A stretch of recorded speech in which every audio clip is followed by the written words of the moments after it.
आज 15 अगस्त का एक विशेष महत्व भी मैं देख रहा। मुझे बहुत गर्व हो रहा है। आज मुझे लाल किले की प्राचीर से ऑपरेशन सिंदूर के वीर जाबाजों को सैल्यूट करने का अवसर मिला है।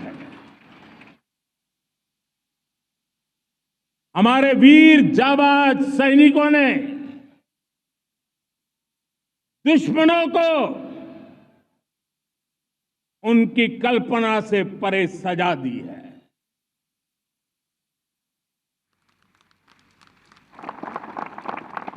और इस अपील को पहलगाम में सीमा पार से आतंकियों ने आकर के जिस प्रकार का कत्ले आम किया, धर्म पूछ पूछ करके लोगों को मारा गया। पत्नी के सामने पति को गोलियां दी, बच्चों के सामने अपने पिता को मौत के घाट उतार दिया गया। पूरा हिंदुस्तान आक्रोश से भरा हुआ था। पूरा विश्व भी इस प्रकार से संहार से चौंक गया था। मेरे प्यारे देशवासियों, ऑपरेशन सिंदूर उसी आक्रोश की अभिव्यक्ति है।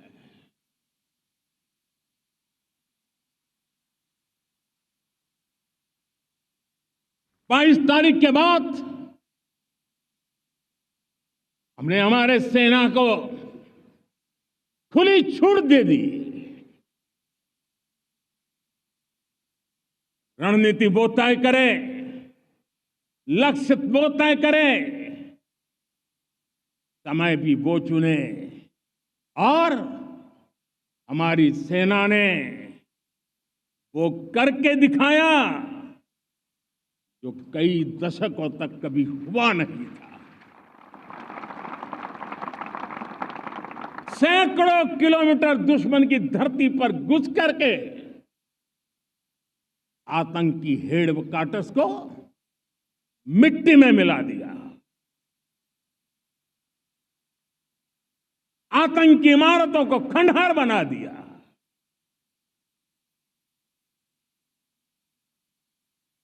पाकिस्तान की नींद अभी भी उड़ी हुई है।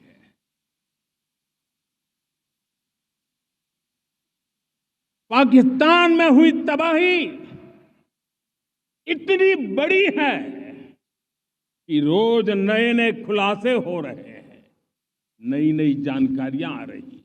हमारा देश कई दशकों से आतंक को झेलता आया हुआ है। देश के सीने को छलनी कर दिया गया है। अब हमने एक न्यू नॉर्मल प्रस्थापित किया। आतंक को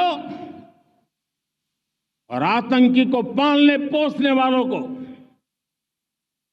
आतंकियों को ताकत देने वालों को अब हम अलग अलग नहीं मानेंगे।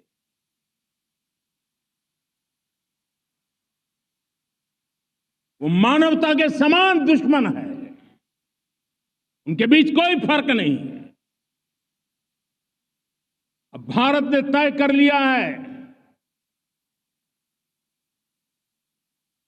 कि न्यूक्लियर की धमकियों को अब हम सहने वाले नहीं हैं। न्यूक्लियर ब्लैकमेल लंबे अरसे से चलाया, अब वो ब्लैकमेल नहीं सहा जाएगा।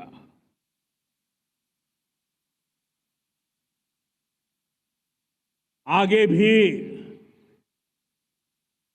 अगर दुश्मनों ने ये कोशिश जारी रखी,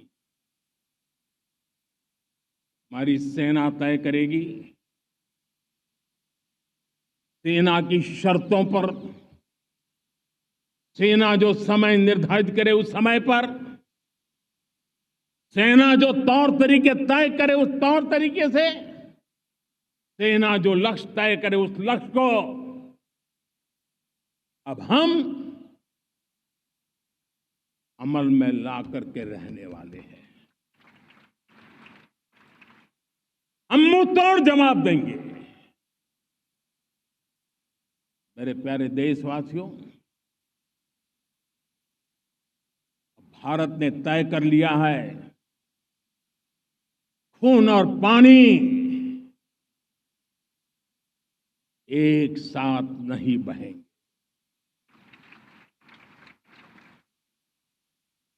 अब देशवासियों को भली भांति पता चला है कि सिंधु का समझौता कितना अन्यायपूर्ण है, कितना एक तरफा है। भारत से निकलती नदियों का पानी दुश्मनों के खेत को सींच रहा है और मेरे देश के किसान, मेरे देश की धरती पानी के बिना प्यासी है।